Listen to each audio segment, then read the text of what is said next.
एक बार की बात है। एक छोटे शांत गांव में एक घने अंधेरे जंगल के दिल में एक समृद्ध समूह बच्चे थे।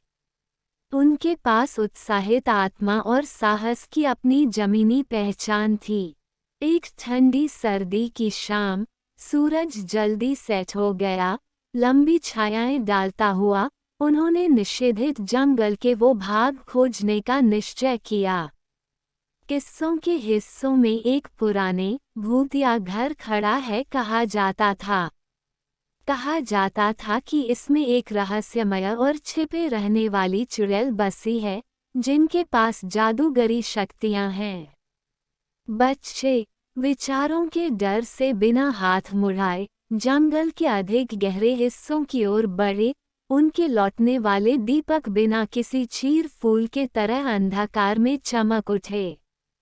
जब वे भूतिया घर की ओर बढ़ रहे थे तो उन्होंने अजीब चीजों को देखा। अद्वितीय चीजें, कद्दू जिनके काटे गए चेहरे थे, झाड़ू दीवार के साथ झूल रहे थे, और काले बिल्लियां छायाओं में छिपी थीं।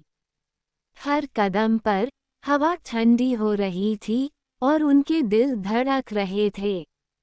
घर की द्वार एक डरावनी करनाई के साथ खुल गई, जिसमें पूजा की बोतलों और जादू की किताबें भरी थीं। अचानक कमरे में धुंध से घिरा हुआ था और 125 में चुड़ैल खुद ही प्रकट हुई, एक तीर की धनुष और टेढ़ी नाक के साथ।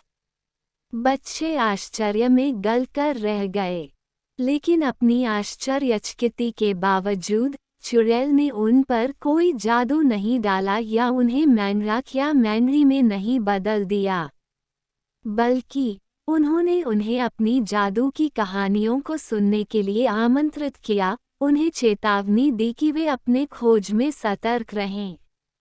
बच्चे उनकी कहानियों से प्रभावित होकर भूतिया घर से नए ज्ञान और जंगल के गुप्त और रहस्यों के प्रति गहरी समझ प्राप्त करके बाहर निकले। उस दिन के बाद उन्होंने खोज करना जारी रखा, लेकिन अब वे उन जंगल के आश्चर्यों और राजों के बातों का ध्यान रखा।